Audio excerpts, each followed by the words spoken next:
கல்கி ரூமில் தூங்கிக் கொண்டிருக்கிறாள் என்பதை கேட்டு விஜய் திடுக்கிட்டான். அவளது அத்தை அங்கு மரணப்படுக்கையில் இருக்கும் போது இவள் எப்படி இப்படி தூங்குகிறாள் என்று நினைத்து ஒரு இகழ்ச்சியுடன் புன்னகைத்துவிட்டு அந்த கல்கியை இனி அபி கிட்ட நெருங்க விடாதே என்று சொல்லிவிட்டு திரும்பி பார்க்க ரக்ஷி குட்டி அங்கேயே உறங்கி போயிருந்தாள். அடுத்த நாள் காலை அபினவ் காலையில் வேகமாகவே எழுந்து விட்டான். இருந்தும் தனது தாயை பார்த்து கொண்டே அபி அமர்ந்திருந்தான். அவன் எழுந்து நேரமாகியும் கல்கி எழாததால் அபி மெதுவாக வெளியேறினான். விஜய் கருப்பு நிற சூட்டில் கம்பீரமாக இருந்தான். நான் வளர்ந்ததுக்கு அப்புறம் அழகாக போறேன், வெரி பிரிட்டி என்று தான் அபினவினிடத்தில் இருப்பதை மறந்து ரக்ஷி குட்டி சொல்லி புன்னகைக்க விஜயின் நெற்றி சுருங்கியது. அதை பார்த்த ரக்ஷி குட்டிக்கு என்ன சொல்வது என தெரியவில்லை. அப்பா சாப்பிடலாமா, அபிக்கு பசிக்குது என்று அவளது வயிற்றை தொட்டு கூறிவிட்டு விஜயின் கையை பிடித்து இழுக்க அதை பார்த்தவனுக்கு சந்தேகம் இன்னும் அதிகமாகிவிட்டது. அபினவ் ஏன் இப்படி வித்தியாசமா நடந்துக்கிறான் என்று மனதிற்குள் நினைத்துக் கொண்டான் விஜய். இருவரும் டைனிங் ஹாலில் வந்து அமர்ந்தனர். ஃபேமிலி டாக்டரை வர சொல்லுங்க என்று கௌரவிடம் மெதுவாக கூறியவாறு சாப்பிட்டான். கௌரவ் உடனடியாக தகவலை ஃபேமிலி டாக்டருக்கு கூற அந்த மருத்துவரும் விஜய் சாப்பிட்டு முடிக்கும் முன் அங்கு வந்து சேர்ந்தார். ரக்ஷிதா மெதுவாக உண்பதை கவனித்தவன், அபிய பாத்துக்கோங்க என்று அவனுக்கு அருகில் இருந்த வேலையாட்களிடம் கூறிவிட்டு எழுந்தான். அருகில் அவன் அழைத்த மருத்துவர் மௌனமாக நின்றிருந்தார். டாக்டர், ஒரு 5 வயசு குழந்தை கிட்ட அவங்க எந்த ஜெண்டர்னு சொல்றது நார்மலா? அவன் இன்னைக்கு ஹேண்ட்ஸம்னு சொன்னா நான் அழகா இருப்பேன்னு சொல்றான். என்ன பண்றது டாக்டர்? அப்புறம் அவனோட பேரை ரக்ஷின்னு மாத்தி சொல்றான். அன்னைக்கு கௌஷிக் வேற எலிவேட்டர்ல ஒரு மாதிரி பேசினான். ஒருவேளை கௌஷிக்கால அவன் இப்படி பிஹேவ் பண்றானோ? இதெல்லாம் பிறக்கும் போதே முடிவாயிடும் மிஸ்டர் விஜய். இதை நாம கண்டுபிடிக்க முடியும். உங்களுக்கு ரொம்ப டவுட்டா இருந்தா நான் வேணும்னா அதுக்கான டெஸ்டுக்கு ரெடி பண்றேன் மிஸ்டர் விஜய். சரி, ரெடி பண்ணுங்க. என்னாச்சு விஜய்? எதிர் பிளாட்ல யாரும் இல்ல கௌஷிக், நீ இனி அங்க தங்கிக்கலாம் என்று விஜய் கூற, ஏன் திடீரென்று அப்படி கூறுகிறான் என்று புரியாமல் கௌஷிக் முழித்தான். அதே நேரம் ரக்ஷிதா விஜயை பார்த்து, அப்பா இன்னைக்கு நம்ம படத்துக்கு போலாமா என்று ஆர்வமாக கேட்டாள். அதை கேட்ட விஜய்க்கு ஒன்றும் புரியவில்லை. ஏனெனில் அபி இப்படி கேட்கும் ஆள் இல்லை. இது போன்று அபி சில நாட்களாக மாறி இருப்பதாக விஜய் நினைத்துக் கொண்டான். குழந்தை கேட்டதற்கு விஜய் சம்மதிக்கவில்லை. தலையை வேண்டாம் என்பது போல் ஆட்டிக்கொண்டே அங்கிருந்து செல்ல போக, அப்பா ப்ளீஸ் என்று இழுத்து கெஞ்ச அபியின் குரலிலும் வித்தியாசத்தை உணர்ந்தான் விஜய். இங்கு அபி மௌனமாக அமர்ந்திருந்தான். கல்கி தூங்கிக் கொண்டிருந்ததால் அவனுக்கு கொஞ்சம் போர் அடித்தது. எத்தனை நேரம்தான் காத்திருப்பது என்று நினைத்துக் கொண்டே அமர்ந்திருந்தான். அபியும் ரக்ஷியும் முன்னரே அம்மா அப்பாவை படத்துக்கு அழைத்து சென்று ஒன்று சேர்க்க வேண்டும் என்று பிளான் செய்திருந்தனர். அப்போது ரக்ஷியிடமிருந்து அபிக்கு ஆங்கிலத்தில் மெசேஜ் வந்தது, நாங்க இங்க ரெடி என்று. மெசேஜை பார்த்த அபி அதற்கு மேல் பொறுக்காமல் கல்கியின் அறைக்குள் நுழைய, கல்கி அப்போதுதான் எழுந்து அமர்ந்திருந்தாள்.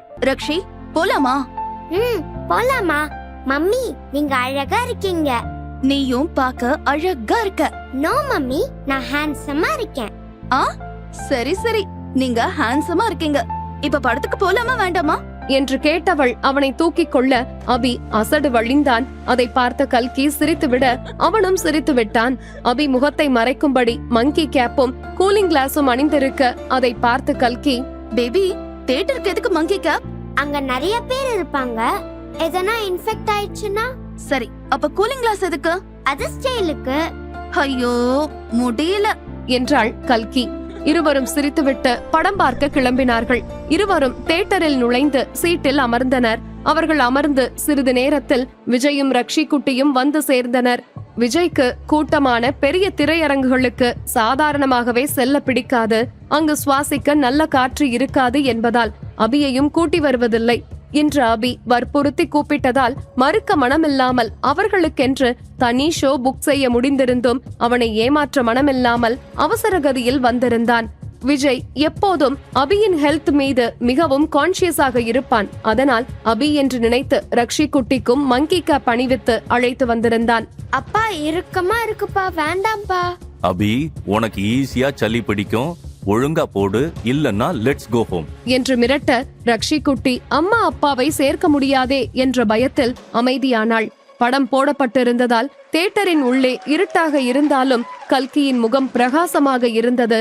இரு குழந்தைகளும் பிளான் செய்து அம்மா அப்பாவை சேர்க்க ஒரே ரோவில் 4வருக்கும் டிக்கெட் புக் செய்திருந்தனர். விஜய் அமர சென்ற ரோவில் கல்கியையும் அவளது குழந்தையையும் பார்த்தவுடன் முடிவு செய்துவிட்டான்.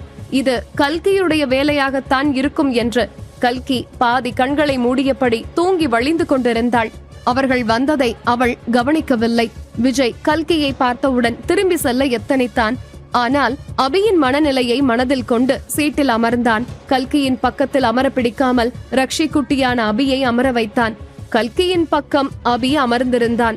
ரக்ஷி குட்டியும் குழந்தை அபியும் அம்மாவும் அப்பாவும் ஒருவருக்கொருவர் பக்கத்தில் அமரவில்லை என்றால் எப்படி ஒன்று சேர்வார்கள் என்பது போல் கண்களாலேயே கேட்டுக்கொண்டனர். கார்ட்டூன் படம் தொடங்கியது. ரக்ஷி குட்டி மிகுந்த ஆர்வத்துடன் கண்களை விரித்து படத்தை ரசித்துக் கொண்டிருந்தாள்.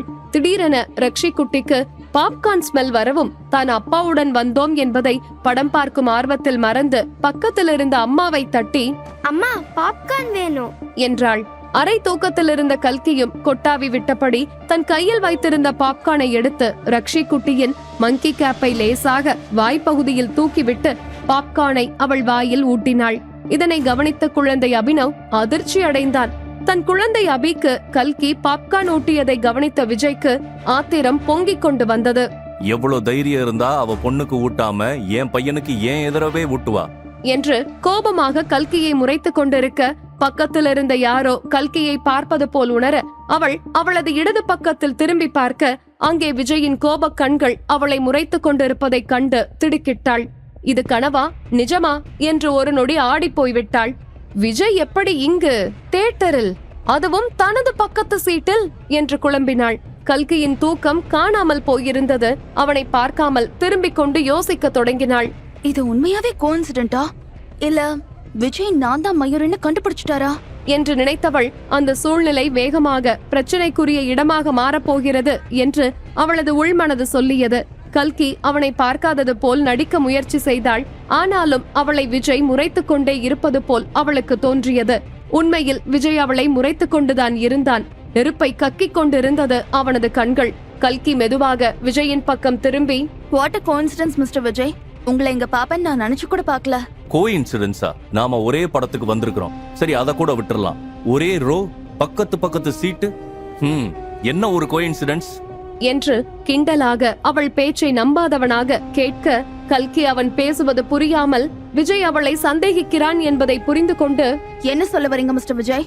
மிஸ்ஸஸ் கல்கி, நான் ஏற்கனவே உங்ககிட்ட சொல்லியிருக்கிறேன், என்ன அப்ரோச் பண்ண என் பையனை யூஸ் பண்ணாதீங்கன்னு. மறந்துருச்சா?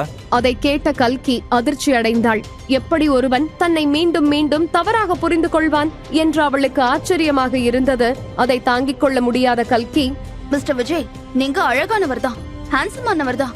அதுக்காக உங்களை மாதிரி நார்சிசிஸ்டுகளை எனக்கு சுத்தமா பிடிக்காது. நானும் உங்க டைப் இல்ல மிஸ்டர் விஜய், மைண்ட் இட். உலகமே உங்களை சுத்தி தான் எங்க தான் நினைப்பா. கல்கி, நீங்க பண்றது ரொம்ப ஓபனா தெரியுது. கோஇன்சிடென்ட்ஸ்னு கூச்சப்படாம போய் சொல்றீங்க. என்ன கரெக்ட் பண்ண யூஸ் பண்ற நேரத்துல நீங்க போய் உங்க அத்தையோட உயிரை காப்பாத்துங்க. இருப்பது தியேட்டர் என்பதை மறந்து இருவரும் சத்தமாக பேசி சண்டையிட, அவர்களின் முன் வரிசையில் அமர்ந்திருந்த குடும்பத்துடன் வந்திருந்த பெண்மணி ஒருவள் திரும்பி கோபமாக, அட்டடடடா, கொஞ்ச நேரம் படத்தை பார்க்க விடுறீங்களா? இது தியேட்டர். உங்க புருஷன் பொண்டாட்டி சண்டையெல்லாம் வீட்ல போய் வச்சுக்கோங்க என்று கூற, அதை கேட்ட விஜயும் கல்கியும் அதிர்ச்சியும் திகைப்பும் அடைந்தனர். கல்கி மற்றும் விஜய் இருவரின் பிரச்சனை எப்போது முடிவுக்கு வரும்? விஜயின் மனதை ஜெயிப்பாளா கல்கி? சிறுவர்கள் இருவரும் பெரியவரிடம் சிக்குவார்களா? தெரிந்து கொள்ள தொடர்ந்து கேளுங்கள் மெர்க்குரி பூக்கள், உங்கள் பாக்கெட் எஃப்எம்எல்.